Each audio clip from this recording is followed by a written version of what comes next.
ये Sardar Singh convent inter college के online videos में आपका स्वागत है। यहाँ पर हम कक्षा 7 विज्ञान विषय का पाठ 1 पढ़ेंगे और इस पाठ का नाम है पौधे एवं उनका भोजन। पौधे एवं उनका भोजन। तो इस पाठ में हम पढ़ेंगे कि पौधे जो होते हैं वो अपना भोजन किस प्रकार से बनाते हैं और किस प्रकार से वो अपना पोषण प्राप्त करते हैं। तो देखिए, हम जानते हैं कि इस संसार में जितने भी सजीव हैं सभी को जीवित रहने के लिए पोषण की आवश्यकता होती है, यानी कि उनको जीवित रहने के लिए भोजन की आवश्यकता होती है। ठीक है, तो उसी क्रम में जो पौधे भी हैं वो क्या हैं, वो अपना भोजन स्वयं बनाते हैं। पौधे उत्पादक की श्रेणी में आते हैं। बाकी जितने भी सजीव हैं वो सबके सब उपभोक्ता हैं। यहाँ पर केवल पौधे ही ऐसे हैं जो उत्पादक की श्रेणी में आते हैं और पौधे ही अपना भोजन केवल बनाते हैं। तो ये पाठ 7 का कक्षा 7 का पाठ 1 है विज्ञान में, पौधे एवं उनका भोजन। तो हम ये जानते हैं कि जितने भी पेड़ पौधे हैं ये सभी सूर्य के प्रकाश की उपस्थिति में अपना भोजन बनाते हैं, है ना। सूर्य के प्रकाश की उपस्थिति में अपना भोजन बनाते हैं। तो अगर यहाँ से हम बात करें तो आप एक ये चित्र देख पा रहे हैं जिसमें हमने ये दर्शाया है कि किस प्रकार से पौधे अपने भोजन को बनाते हैं। लेकिन इन पौधों में जो भोजन बनाने की क्रिया होती है वो 2 प्रकार से होती है, स्वपोषण और विषम पोषण। अधिकांश पौधों में स्वपोषण की प्रक्रिया के द्वारा भोजन को बनाया जाता है, लेकिन कुछ विशेष पौधों में, कुछ विशेष प्रकार के पौधों में या उनकी कुछ विशेष कमी के कारण, विशेष बनावट के कारण उनमें विषम प्रकार का पोषण भी पाया जाता है। उसको हम बाद में पढ़ेंगे। पहले हम स्वपोषण को देखते हैं कि हरे पौधे, है ना, खासकर कौन से पौधे, हरे पौधे जो कि स्वपोषण की क्रिया करते हैं तो किस प्रकार से करते हैं, उसके लिए किन किन चीज़ों की आवश्यकता होती है, किन किन चीज़ों की उपस्थिति में ये भोजन को बनाते हैं, भोजन को किस रूप में बनाते हैं, भोजन को किस प्रकार से संचित करते हैं, किस प्रकार से उसका उपयोग करते हैं और किस प्रकार से उन पौधों के द्वारा बनाए गए भोजन का उपयोग अन्य जीव जंतु जैसे कि मनुष्य है या अन्य जो जीव जंतु हैं उसका किस प्रकार से उपयोग करते हैं। तो सबसे पहले हम ये समझ लें कि जो पौधे हैं जो स्वपोषण करते हैं, इनकी इस स्वपोषण करने की प्रक्रिया को हम लोग प्रकाश संश्लेषण के नाम से जानते हैं। किस नाम से जानते हैं? प्रकाश संश्लेषण। ठीक है, हरे पौधों द्वारा भोजन बनाने की जो प्रक्रिया है इसको हम लोग जानते हैं प्रकाश संश्लेषण के नाम से। हरे पौधे जो भोजन बनाते हैं इस भोजन बनाने की प्रक्रिया को प्रकाश संश्लेषण के नाम से जाना जाता है। तो क्या होता है कि जो हरे पौधे होते हैं इनकी पत्तियों में एक हरा रंग होता है जिसको हम लोग क्लोरोफिल कहते हैं। ठीक है, इन पत्तियों में क्या पाया जाता है? क्लोरोफिल पाया जाता है। ठीक है, पेड़ पौधों की पत्तियों में जो हरा रंग होता है उसको हम लोग हरित लवक या क्लोरोफिल के नाम से जानते हैं। इसी क्लोरोफिल में एक तत्व पाया जाता है जिसको मैग्नीशियम कहा जाता है ना। इसी क्लोरोफिल में एक तत्व पाया जाता है जिसको हम लोग मैग्नीशियम Mg के नाम से जानते हैं। तो जो पेड़ पौधों में जो पत्तियां होती हैं इनका जो हरा रंग होता है वो किस कारण से होता है? क्लोरोफिल के कारण होता है। और ये क्लोरोफिल पौधों के भोजन बनाने में क्या है? महत्वपूर्ण भूमिका अदा करता है। एक महत्वपूर्ण तत्व है क्लोरोफिल पौधों के भोजन बनाने के लिए। तो जितनी भी हरी पत्तियाँ होती हैं, ठीक है, उन सभी में क्या पाया जाता है? क्लोरोफिल पाया जाता है। आपने देखा होगा कि जब कोई पौधा होता है उसकी कोई पत्ती पुरानी हो जाती है तो कुछ समय के बाद उसका रंग पीला हो जाता है ना, और फिर वो पीली पत्ती पौधे से टूट करके गिर जाती है। क्यों होता है ऐसा? क्योंकि जो पत्ती होती है जब उसका भोजन बनाते बनाते सारा क्लोरोफिल समाप्त हो जाता है तो उस पत्ती का रंग कैसा हो जाता है? पीला हो जाता है, और फिर वो पत्ती भोजन बनाने के लायक नहीं रहती। और जब वो भोजन बनाने के लायक पत्ती नहीं रह जाती है, पौधे के लिए उसका उपयोग नहीं रह जाता है, तो वो पत्ती भोजन को ग्रहण नहीं कर पाती और स्वतः ही पौधे से टूट करके क्या है? गिर जाती है। ठीक है, तो इन पत्तियों में कौन सा पदार्थ पाया जाता है? तो क्लोरोफिल पाया जाता है, और ये भोजन बनाने के लिए एक अनिवार्य तत्व है। एक चीज़ और यहाँ पर समझ लेना जरूरी होगा कि जो पत्तियाँ होती हैं ये पौधों का रसोई घर कही जाती हैं। जो पत्तियाँ होती हैं ये पौधों का रसोई घर कहलाती हैं। ठीक है, क्योंकि पौधों में जो भोजन बनता है वो पत्तियों में ही बनता है ना। इसीलिए पत्तियों को पौधों का रसोई घर कहा जाता है। और इन पत्तियों में एक और विशेष संरचना पाई जाती है, इनमें एक विशेष बनावट होती है।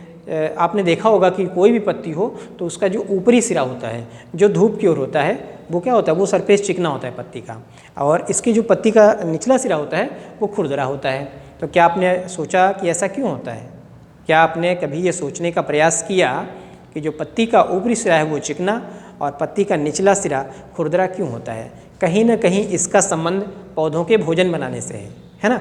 कहीं ना कहीं इसका संबंध एक पत्ती के एक सिरे के चिकने होने और पत्ती के एक सिरे के खुरदरे होने का संबंध कहीं ना कहीं पौधों के भोजन बनाने की क्रिया से है। ठीक है, क्योंकि होता क्या है कि जो पत्ती का ऊपरी सिरा होता है ये सूर्य के प्रकाश को अवशोषित करने का काम करता है। सूर्य से जो प्रकाश आता है वो पत्ती पर सीधा पड़ता है और यहाँ से पत्ती के चिकने वाले सिरे से, चिकने सरफेस से सूर्य के प्रकाश को अवशोषित किया जाता है ना। और इसी अवशोषित प्रकाश का उपयोग पौधे भोजन बनाने में करते हैं। ठीक है, तो आपने सोलर प्लेट भी देखी होगी अपने घरों में, है ना। जो चार्जिंग वाली प्लेट होती है, सोलर प्लेट होती है, उसका भी ऊपरी सिरा क्या होता है, बहुत चिकना होता है। तो बिल्कुल उस सोलर प्लेट की तरह ही ये पत्ती भी एक सोलर प्लेट का काम करती है और इसका ऊपरी सिरा हमेशा धूप की ओर रहता है ना। ऊपरी सिरा किस तरफ रहता है, धूप की तरफ रहता है, वहाँ से ये सूर्य के प्रकाश को अवशोषित करती है। ठीक, और जो पत्ती का निचला सिरा होता है वो खुरदरा क्यों होता है? क्योंकि हम जानते हैं कि जब भी पत्तियां भोजन बनाती हैं, जब भी पेड़ पौधे भोजन बनाते हैं तो उनको भोजन बनाने के लिए 5 चीज़ों की आवश्यकता होती है। कितनी चीज़ों की आवश्यकता होती है? 5 चीज़ों की आवश्यकता होती है। उन 5 चीज़ों में से एक चीज़ जल भी है ना। पौधों को भोजन बनाने के लिए जल की आवश्यकता होती है और पौधों को ये जल कहाँ से प्राप्त होता है? जड़ के माध्यम से, है ना। पौधे क्या होता है कि पौधे जड़ के माध्यम से मिट्टी में जो घुलित जल होता है उसको अवशोषित करते हैं और वो अवशोषित जल पत्तियों तक पहुंचता है। पत्तियों में भोजन बनता है। भोजन बनाने के बाद वाष्पोत्सर्जन की क्रिया होती है, यानी भोजन बनने के बाद वाष्प क्या उत्सर्जित होती है। जैसे हम लोगों ने अपने घरों में देखा होगा, जब भोजन बनता है, कुकर में भोजन बनता है और कुकर में जब भोजन बनता है और जब वहाँ पर भोजन वो गर्म होता है तो वहाँ से फिर कुकर की एक सीटी होती है, उसके माध्यम से क्या है, वाष्प बाहर निकलती है। बिल्कुल कुछ ऐसी ही क्रिया पत्ती में होती है, बिल्कुल कुकर की तरह ही। जो कुकर होता है हम लोग के घर में जिसमें भोजन बनता है, बिल्कुल कुछ वैसी ही क्रिया पत्ती में होती है। पत्ती में भी जब भोजन बनता है तो वहाँ से भी वाष्पोत्सर्जन होता है, वाष्प बाहर निकलती है और इसकी पत्ती की निचली सतह पर अनेक छोटे छोटे छिद्र पाए जाते हैं जिनको हम लोग स्टोमेटा कहते हैं। क्या कहते हैं? स्टोमेटा कहते हैं। इन छिद्रों को क्या कहते हैं? स्टोमेटा या रंध्र, है ना। स्टोमेटा या रंध्र के नाम से जानते हैं। और ये रंध्र पत्ती के निचले सिरे पर पाए जाते हैं, असंख्य संख्या में होते हैं।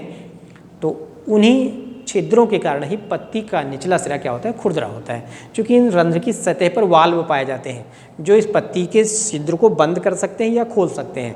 ठीक है, तो उन वाल्व की उपस्थिति की वजह से ही पत्ती का निचला सिरा बराबर क्या होता है, खुरदरा होता है। ठीक, तो ये चीज़ आपने समझ ली कि पत्ती का ऊपरी सिरा और पत्ती के निचले सिरे में क्या क्या विशेषताएँ होती हैं। पत्ती का ऊपरी सिरा सूर्य के प्रकाश को अवशोषित करने के लिए जहाँ पर काम में आता है, वहीं पत्ती का निचला सिरा भोजन बनने के बाद या श्वसन क्रिया के समय इनमें जो रंध्र होते हैं वो अपना काम करते हैं। तो अब देखते हैं कि पौधे भोजन कैसे अपना बनाते हैं। ठीक है, पौधों में भोजन कैसे बनता है। तो पहले हम ये समझ लें कि पौधों को भोजन बनाने के लिए किन किन चीज़ों की आवश्यकता होती है। आप चित्र में देख पा रहे हैं सूर्य, यानी सबसे पहली चीज़ जो आवश्यकता है वो है सूर्य का प्रकाश। नंबर 2 पे कार्बन डाइऑक्साइड। पौधे भोजन बनाने में कार्बन डाइऑक्साइड गैस का भी उपयोग करते हैं। तीसरी चीज़ है पत्ती का हरा रंग यानी क्लोरोफिल। 3 चीज़ें हो गई, पत्ती का हरा रंग यानी कि क्लोरोफिल, और चौथी चीज़ है जल, जिसको हम लोग H2O भी कहते हैं, है ना। H2O यानी कि जल। ये जल भी पौधों के भोजन बनाने के लिए एक अनिवार्य तत्व के रूप में है। और प्लस जल के साथ साथ खनिज तत्व। आपने देखा होगा हम लोग पौधों की सिंचाई करते हैं, पौधों में पानी देते हैं, वो पानी जड़ के माध्यम से पत्ती तक पहुंचता है और भोजन बनाने में उपयोग होता है। और साथ ही साथ हम लोग पौधों को खाद भी देते हैं। तो उस खाद में क्या होता है, चाहे वो गोबर की खाद हो, कंपोस्ट खाद हो या वो कोई रासायनिक खाद हो, उस खाद में सूक्ष्म तत्व पाए जाते हैं, खनिज तत्व पाए जाते हैं जैसे कि नाइट्रोजन है, फास्फोरस है, पोटास है, कैल्शियम है, मैग्नीशियम है, बोरान है, जिंक है, अन्य अनेक तत्व होते हैं जो इन पौधों को भोजन बनाने के लिए क्या होते हैं, आवश्यक होते हैं। तो जब ये पांचों चीज़ें पत्ती तक उपलब्ध होती हैं तभी पत्ती में भोजन बनता है। अब एक बार हम ये ज़रा समझ लें कि ये 5 चीज़ें इस पौधे को कहाँ कहाँ से प्राप्त होती हैं। ठीक है, पत्ती को ये 5 चीज़ें कहाँ से और किस प्रकार से प्राप्त होती हैं, इनको ज़रा एक बार हम समझें। तो सबसे पहले सूर्य निकलता है और उस सूर्य का प्रकाश सीधे पत्ती तक पहुंचता है और पत्ती के ऊपरी सिरे से, पत्ती के चिकने सिरे से इस सूर्य के प्रकाश को क्या है, एब्जॉर्ब किया जाता है, सोख लिया जाता है। ठीक है, कार्बन डाइऑक्साइड वातावरण से प्राप्त होती है और हमने बताया पत्ती के निचले सिरे में क्या होते हैं, रंध्र पाए जाते हैं। इन्हीं रंध्र की सहायता से ये जो कार्बन डाइऑक्साइड है ये कहाँ तक पहुँचती है, पत्ती तक पहुँचती है। नंबर 3, पत्ती में जो क्लोरोफिल हरा रंग होता है वो अपने आप से पत्ती में पहले से उपस्थित होता है। नंबर 4, जल यानी कि H2O, ये हम लोग पौधों में सिंचाई करते हैं या जो बारिश होती है या जो जल मिट्टी में उपस्थित होता है वो जड़ के माध्यम से जो है पत्तियों तक पहुंचता है। कैसे पहुंचता है, आपने कोई भी पेड़ देखा हो, खास करके गन्ना देखा होगा आपने, तो गन्ने को जब भी आप तोड़ते हैं तो उसके बीच का सिरा क्या है, खोखला भाग होता है, वो जाइलम ऊतकों से बना होता है। नाम याद रखिएगा, किन ऊतकों से बना होता है, जाइलम ऊतक से। पत्ती का जो बीज का सिरा होता है वो जाइलम ऊतकों की सहायता से बना होता है, जाइलम ऊतकों की सहायता से। और ये जाइलम ऊतक ही जड़ द्वारा अवशोषित जल को पत्ती तक पहुंचाते हैं, यानी इसके बीच वाले भाग से, तने के बीच वाले भाग से ये जल कहाँ तक पहुंच जाता है, पत्तियों तक पहुंच जाता है। ठीक है, और इसी जल के साथ साथ खनिज तत्व भी पत्ती तक पहुंचते हैं। ठीक है, इसी जल के साथ साथ ये खनिज तत्व भी पत्ती तक पहुंच जाते हैं। अब यहाँ पर सभी 5 चीज़ें उपलब्ध हो गई। अब सूर्य के प्रकाश की उपस्थिति में यहाँ पर भोजन बनता है। भोजन बनता कैसे है, 6 CO2, 6 अणु कार्बन डाइऑक्साइड प्लस 6 H2O, 6 अणु जल के प्लस सूर्य का प्रकाश, खनिज तत्व, क्लोरोफिल, इनकी उपस्थिति में, सूर्य का प्रकाश, क्लोरोफिल और खनिज तत्व की उपस्थिति में पौधे ग्लूकोज का निर्माण करते हैं, मंड का निर्माण करते हैं। ठीक है, पौधा अपना भोजन किस रूप में बनाता है, मंड के रूप में बनाता है। पौधे अपना भोजन मंड के रूप में बनाते हैं। ठीक है, ग्लूकोज के रूप में बनाते हैं और प्लस इसी के साथ साथ ये ऑक्सीजन को भी छोड़ते हैं, ऑक्सीजन को मुक्त करते हैं और ये ऑक्सीजन इसी स्टोमेटा के माध्यम से, इन्हीं रंध्र के माध्यम से वातावरण में विसरित कर दी जाती है, वातावरण में छोड़ दी जाती है। आप जानते हैं कि आपने सुना होगा कई बार कि हम लोग अपने आसपास बहुत ज़्यादा पेड़ पौधे लगाने की बात करते हैं। कहते हैं कि पेड़ पौधे वातावरण को शुद्ध करते हैं, पेड़ पौधे वातावरण में ऑक्सीजन की मात्रा को बढ़ाते हैं। जी बिल्कुल बढ़ाते हैं। कैसे? क्योंकि जब ये पौधे प्रकाश संश्लेषण की क्रिया करते हैं, फोटोसिंथेसिस की क्रिया करते हैं, जब ये पौधे अपना भोजन बना रहे होते हैं, उस समय भोजन बनाने के दौरान ये ऑक्सीजन गैस को भी मुक्त करते हैं और इसी ऑक्सीजन गैस का उपयोग हम लोग अपनी श्वसन क्रिया में करते हैं। तो पौधे क्या हैं? पौधे वातावरण को बैलेंस करते हैं, वातावरण को क्या करते हैं? शुद्ध करने का काम करते हैं। दूसरी चीज़, जो हम लोग भोजन प्राप्त करते हैं, तो भोजन बनाने का काम केवल और केवल पौधे ही कर सकते हैं। अन्य किसी भी सजीव में भोजन बनाने की क्षमता नहीं है, अन्य किसी भी सजीव में भोजन बनाने की क्षमता नहीं है। ये क्षमता सिर्फ और सिर्फ किस में है? पौधों में है। और ये पौधे अपना भोजन स्वयं बनाते हैं प्लस दूसरों के लिए भी बनाते हैं। पौधों में फल लगते हैं, यानी ये पौधे अपने भोजन का संचय भी करते हैं। पौधे में 5 भाग होते हैं, जड़, तना, पत्ती, फूल और फल। किसी भी पौधे के 5 भाग होते हैं, जड़, तना, पत्ती, फूल और फल। ये पौधे अपना भोजन कहीं ना कहीं इन्हीं भागों में संचित करते हैं। चाहे वो भोजन को अपने संचित करें जड़ में, पत्ती में संचित करें, तने में संचित करें, फूल के रूप में संचित करें या फिर फल के रूप में संचित करें, कहीं ना कहीं ये अपने द्वारा बनाए गए भोजन का संचय करते हैं और इन्हीं के संचित भोजन का उपयोग हम लोग अपने भोजन के रूप में करते हैं। यानी सभी जीवधारी, पौधों के अतिरिक्त जितने भी सजीव हैं, वो सभी के सभी पौधों के द्वारा बनाए गए और संचित किए गए भोजन का उपयोग करते हैं। ठीक है, तो हमने ये समझ लिया कि किस प्रकार से पौधों में स्वपोषण होता है, किस प्रकार से पौधे अपना भोजन स्वयं बनाते हैं और उसको संचित करते हैं। ठीक है, यहाँ पर हमने एक जाइलम ऊतक को सुना था, ऐसा ही एक ऊतक और पौधों में पाया जाता है, फ्लोएम ऊतक। तो जहाँ जाइलम ऊतक का काम था कि जड़ के द्वारा अवशोषित खनिज तत्वों को जल को पत्तियों तक पहुँचाना, वहीं फ्लोएम ऊतक का काम होता है पत्ती के द्वारा बनाए गए भोजन को पौधे के विभिन्न भागों तक पहुँचाना। ठीक है, फ्लोएम ऊतक का काम होता है पत्ती के द्वारा बनाए गए भोजन को पौधे के विभिन्न भागों तक पहुँचाना। पौधे के जितने भी भाग हैं सभी भागों तक पत्ती के द्वारा बना हुआ भोजन पहुँचता है, और वो किस ऊतक के माध्यम से पहुँचता है, तो फ्लोएम ऊतक के माध्यम से ये भोजन पहुँचता है, फ्लोएम ऊतक के माध्यम से। ठीक है, तो ये तो हो गया पौधों में स्वपोषण। अच्छा, कुछ पौधे ऐसे भी हैं जिनमें विषम प्रकार का पोषण पाया जाता है। ये पोषण पाने की जो वजह है, जो कारण है, वो यही हो सकता है कि कहीं न कहीं इन पौधों में इन 5 चीज़ों में से कोई चीज़ की कमी हो। अगर ये सभी चीज़ें पौधे को प्राप्त नहीं है, मान लीजिए पौधे में हरा रंग नहीं है, पौधा भोजन नहीं बना पाएगा, है ना।